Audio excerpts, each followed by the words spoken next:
এক মাসের বেশি সময় ধরে চলা রক্তক্ষয়ী অভ্যুত্থানের মুখে ৫ আগস্ট পতন হয় স্বৈরাচারী শেখ হাসিনা সরকারের। জুলাই আগস্টের সেই মহেন্দ্রক্ষণ স্মরণে কর্মসূচি ঘোষণা করছে বিভিন্ন দল ও সংগঠন।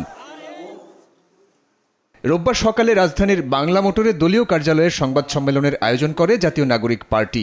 দলের আহ্বায়ক নাহিদ ইসলাম জানান, জুলাই বর্ষপূর্তি উদযাপনকে কেন্দ্র করে নানা কর্মসূচি পালন করবেন তারা। এতে থাকছে ৬৪ জেলায় মাসব্যাপী পদযাত্রা, জুলাই ঘোষণাপত্র পাঠ ও ছাত্র জনতার মুক্তি দিবস উদযাপন। ১ জুলাই থেকে ৩০ জুলাই পর্যন্ত আমাদের সারা বাংলাদেশ ব্যাপী আমাদের ৬৪টা জেলায় জুলাই পদযাত্রা হবে।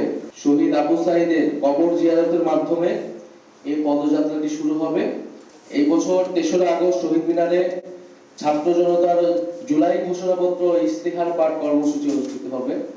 ৫ই আগস্ট আমরা ছাত্র জনতার মুক্তি দিবস উদযাপন করব। এসএমসি উৎসালাই এলো আরো উন্নত নতুন প্যাকেজ, জীবন বাঁচায়, জীবনকে এগিয়ে নিয়ে যায়।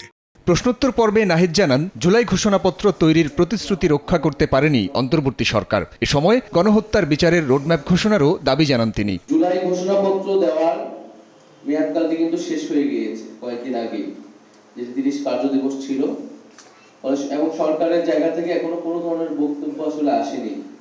এটি তারা কেন দিতে পারেনি, বাবার কবে দিতে চাচ্ছে বা এই ধরনের কোনো পরিকল্পনা।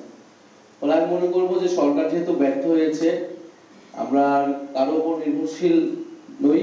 সাংবাদিকদের প্রশ্নোত্তরে বৈষম্য বিরোধী ছাত্র আন্দোলনের উমামা ফাতেমার বিষয়ে কথা বলেন এনসিপির দক্ষিণাঞ্চলের মুখ্য সংগঠক হাসনাত আব্দুল্লাহ। বর্তমানে এখন দায়িত্বপ্রাপ্ত আছেন বা পূর্বের যেই এক্সিকিউটিভ যেই কমিটি ছিল, আমরা তার এই বিষয়গুলো দেখছেন এবং সেই অনুযায়ী ব্যবস্থা নেওয়া হবে আর কি, বা সেই অনুযায়ী বিষয়গুলো অ্যাড্রেস করা হবে।